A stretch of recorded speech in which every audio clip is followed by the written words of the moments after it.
Hey everybody, how's it going? It's Joey. Super excited to bring a new video today. Actually kind of pissed off today.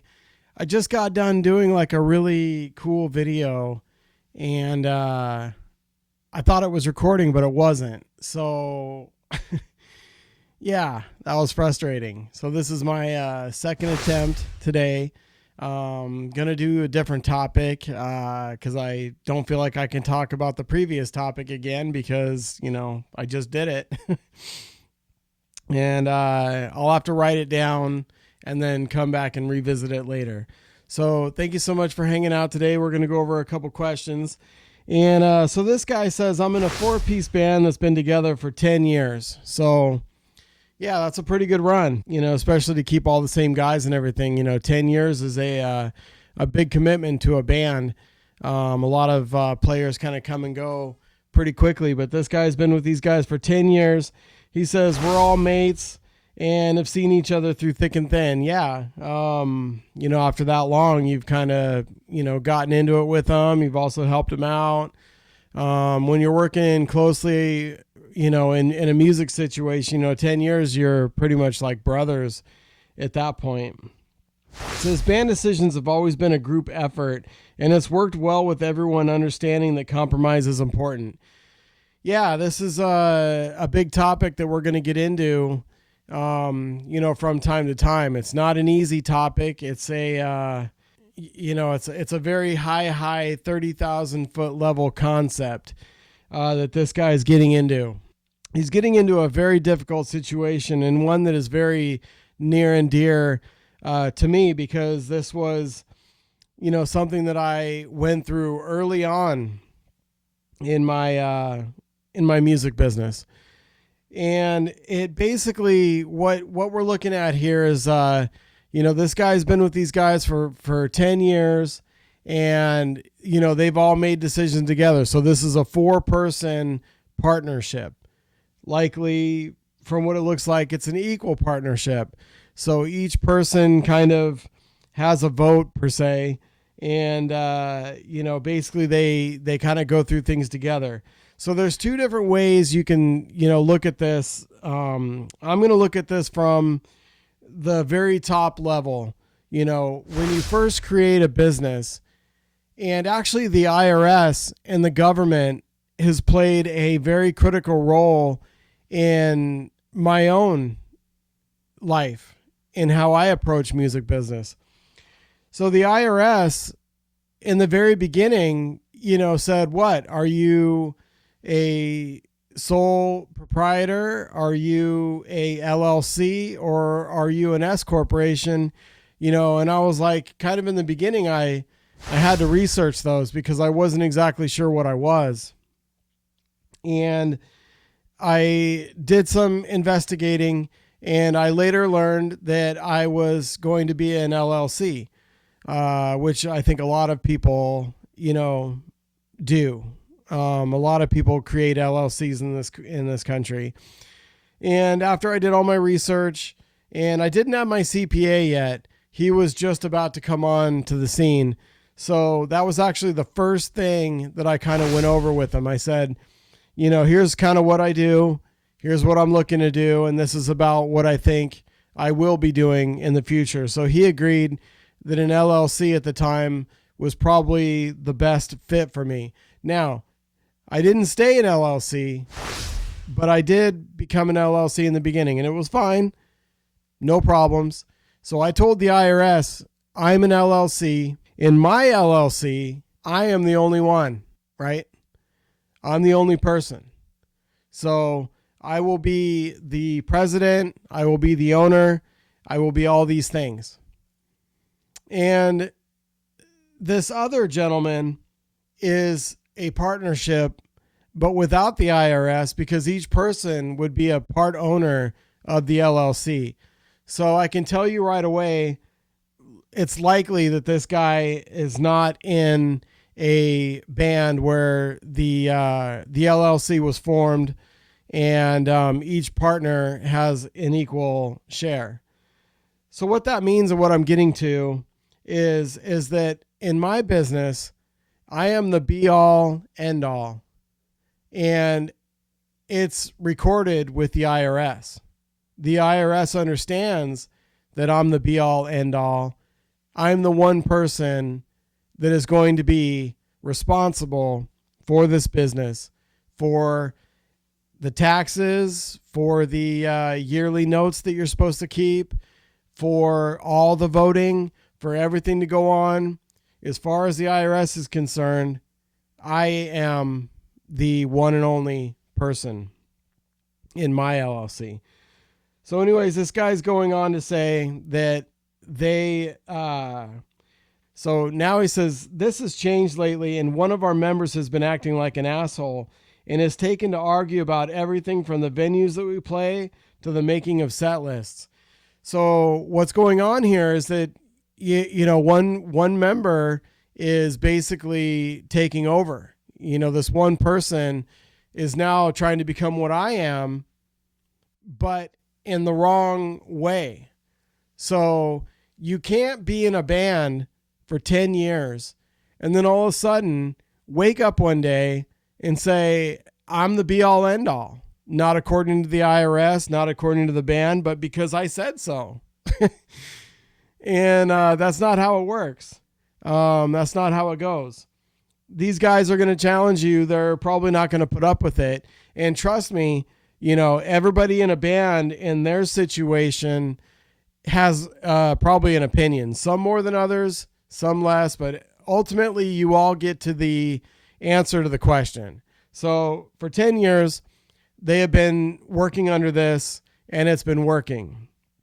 Now all of a sudden, one guy's popping off and he now wants to be like me. So I do mine differently. I started with me and then brought contractors on, and they all understand their place. They understand that this is, my business. This is not their business. They are contractors coming in. They work for me. I am their client, right? This guy, is working with his friends and everybody's had a mutual say, but now they're running into trouble. And not one person in the band can step up and say, well, I'm 51% owner of this LLC and, we're now going to listen to me. No, nothing is spelled out. Nothing is agreed to. Nothing was done on the front end of this business 10 years ago. And it's normal. It's normal because sometimes guys just get together and they jam and then they wind up making money and, and everything works for a while. It's just, that's what happened with this guy. And he has basically gone on without any issues. Well, the issues are here. And he does not have himself protected. He does not have him set up with the IRS or with the government like I do. So I went the other way around, which I said earlier, where I formed my business and it had a structure that I was willing to support, knowing that I was going to be the person in charge. I was going to be the one that dealt with all the issues and also celebrated all the accomplishments. I knew that was going to be me. And I knew that's why I wanted to run a business this way, was because of this very reason. I don't want to take orders from 4 other people in order to do something ever. Ultimately, I make the decision and I decide what I want to do. And then I create a team around that, knowing all the variables of what this event is or what this gig is or what this project is. I explain to everybody what it is. And in the end, I say, would you like to be a part of this? Do you want to be involved with this? And they can be like, yeah, that's great. I'm down. Or, no, I'm busy at the time. I can't be involved in that. That's how I do it. And I don't have any issues. If somebody says they're too busy or they can't do it, then I move on to the next guy. And if there isn't a next guy, then I go find another guy. That's how I run my business. Okay, so then he goes on to say, we have a song catalog of over 200 covers, but he stopped practicing and insists we play the same 30 or 35 tunes every gig. So this rogue guy now all of a sudden doesn't want to put in any effort to remember the songs that they've all done as a band. Seems like all the guys in the band like having a big song list. And, this other guy that's kind of popping off now only wants to do 30 or 35 tunes that are likely pretty easy. Ones that, so this guy is looking to put minimal effort. He's going from max effort to minimal effort. And that's a problem. I have the same situation where I also do about 200 covers. And I have had people tell me that they would appreciate it if it was more like 30 or 35. Easier for them to learn, easier for them to memorize, easier for them to execute that kind of a song list. It's just easier like all the way around for them. But you know what? You know who it's not easier for? It's not easier for me, the business owner, the person on the top. That's who it's not easy for. It's easy for me to have 200 songs to build a list for my clients, for the people that I'm trying to do events for. If a person comes to me and says, "Hey, I love 80s songs," then I can go back and I can look through my set list and say, what have I done in the past? How many 80s songs do I have? Okay, I've got 40 80s songs. So now that I have that information, I go back to the client and say, hey, I could play for probably, I could play 2 good sets. Could something like that work for you? And they say, yeah, hell yeah. Okay. And then I'm like, great, let's start talking about money. Let's start talking about you giving me money. This is a great moment. And then if I had one of these knuckleheads telling me, oh, well, I've only been keeping, 35 songs up to speed and I don't want to go back and learn all these 80 songs. That's when it becomes a problem.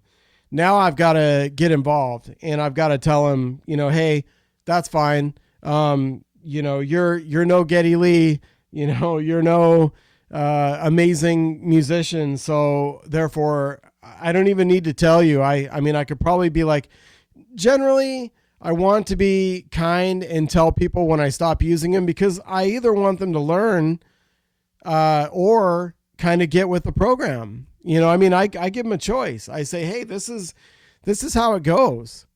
If that fits for you, then you need to get on board with me. I'm not getting on board with you. Who the are you? Kind of thing. So, but the problem is that this guy's in a mutual partnership. And so now, he's looking to put in minimal effort, and that's a big problem. So he says, I'm the only one of us that challenges him on things, and the other two don't really seem to care. So out of the 4 of them, this one guy's kind of popping off. So now what we have is we have 2 band leaders sort of emerging. So the other 2 don't really care too much. I think they're just kind of easygoing people, which every band needs, trust me. Some of these guys are great guys. They don't give you a lot of problems. I can already tell you where this is going to go. So the battle of the 2 band leaders, this one guy says, that posted this, says, I'm one of the 2 in the band that co-founded the group. Mr. is not the other. Has he been in the band for like 80% of the band's 10 years? Or has he just been in the band for a couple weeks? They don't say. So, of course, if he's just been in the band for a couple weeks, you boot him out, bring somebody else in. If he's been in there for 8 years and he's a good friend of yours. So I guess earlier they did say he was a good friend. So I'm going to guess that he's been with the band for a long time. So if he's, no longer the best friend of yours, or the band is serious and it's getting more serious and you're looking to do more serious things, then this guy's got to go. And if he's not an owner, or if he's not somebody at the start of the band, then you got to let him go. And then at that point, if the band is something serious to you, then you need to discuss with the other 2 guys in the band that are left and say, hey, what are we? Are we an LLC?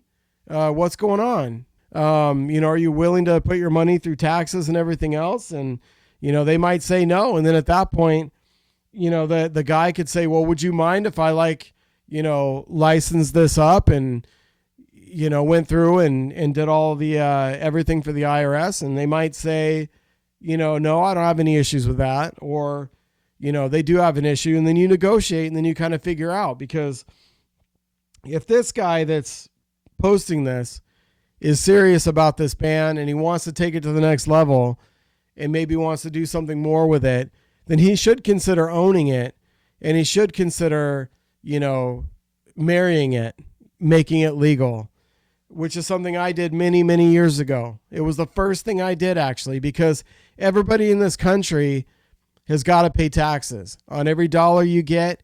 And since I'm not exactly the first one stepping up saying I want to go to war, I pay my taxes proudly, and I want to pay them because it's my part of doing my share to live in this country that allowed me the freedom to create the business that I wanted to do, playing the guitar, which is a whole nother subject for a whole nother day. But I make a living doing what I love, and it's partly because of the country that I live in that I'm allowed to do that sort of thing. So I want to pay all my taxes. I want to be above board in every single way. I claim all my tips. I claim everything I make. Everything I do goes through my CPA. My CPA was hired to tell me no when I got out of hand, or if I had an idea, I'd pass it by him and he'd say, yeah, I think you could pull that off, or no, I don't think you can pull that off. So the CPA would give me, sort of the go ahead and say, no, that's going to open you up to too much liability. I wouldn't recommend doing that. And then I hire him to tell me that kind of thing, and I pay him his money, to keep me doing good, to keep me from being afraid to answer my phone that is the IRS, or to keep me from being afraid to answer my mailbox because it's the IRS. I don't have any of those worries.